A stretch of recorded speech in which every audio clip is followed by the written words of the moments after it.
Mamma आज काय, असं स्कूलमधून आल्याला विचारला जाणारा प्रश्न आणि माझं ठरलेलं उत्तर मी काय बनवणार नवीन नवीन, आणि पुन्हा तेव्हा ते ठरलेली रिॲक्शन तोंड पाडून बसणार. मग म्हटलं नाही, पण आज स्कूलचा पहिला दिवस आहे तर म्हटलं काहीतरी एक वेगळंच आपण छान असं नवीन बनवूया.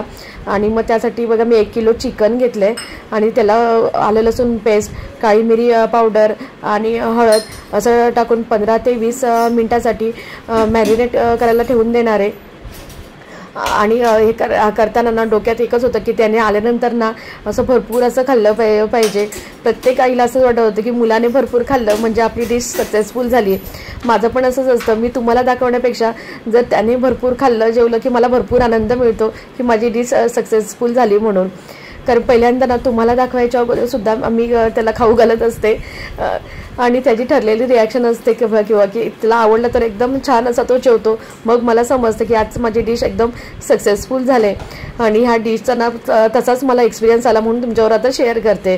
तर बघा मी एक मोठा कांदा, खोबरं, आलं आणि लसूण घेतले, हिरव्या मिरच्या घेतल्या 7-8, पुदिना आणि कोथिंबीर घेतले.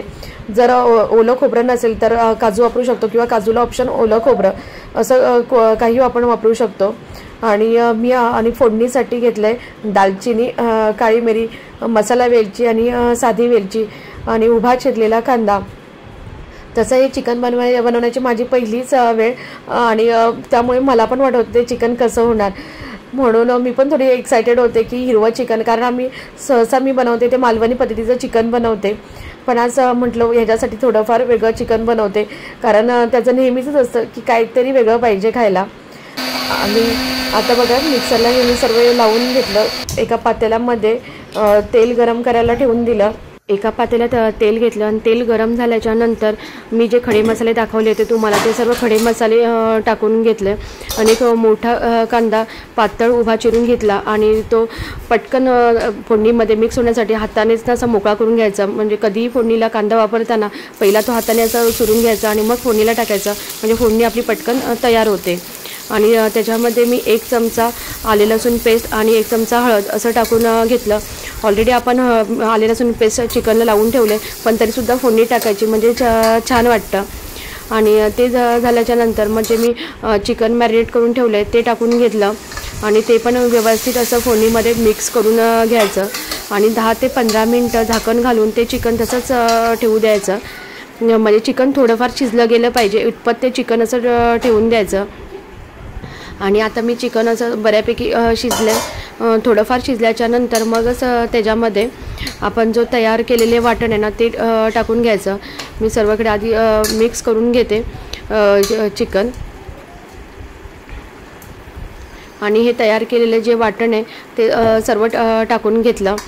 पण ह्या चिकनचा जो सुगंध आहे ना तो म्हणजे सर्वकडे असंच दरवळला होता की असं मला सांगायची गरजच पडली नाही की मी आज वेगळ्या पद्धतीचं चिकन बनवलं आहे. कारण जो पुदिन्याचा आणि कोथिंबीरचा सुगंध जो अख्ख्या घरभर दळवत होता आणि त्यामध्ये चिकन, खरंच म्हणजे विश्वासच माझा बसला नाही की एवढं चिकन एका वेळेला संपू शकतं. खरंच जर तुम्हाला ही रेसिपी ट्राय करायची नक्की करा, कारण जर चिकन कोणाला आवडत नसेल किंवा मसालेदार खायचं नसेल त्या लोकांसाठी ही रेसिपी एकदम उत्तम आहे. की जे आपण कांदा खोबराचं वाटण लावतो, भरपूर असं वाटण लावतो आणि आपल्याला असं दाटसर ग्रेव्ही पाहिजे असते, तर ते न करता एकदम असं हेल्दी आणि टेस्ट पण छान असं हे चिकन तयार झालं होतं.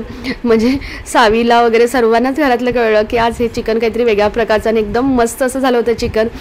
तर चिकन बघून माझ्या पण तोंडाला पाणी सुटलं आणि आता मी टेस्ट करते आणि चिकन एवढं छान झालं होतं ना, काय सांगू तुम्हाला की ते चिकन एका वेळेला एवढं चिकन संपलं गेलं. हेच ते चिकन बनवण्याचं वैशिष्ट्य आहे. आणि आजचा ब्लॉग आवडला असेल तर चॅनेलला सबस्क्राईब करा. Bye bye.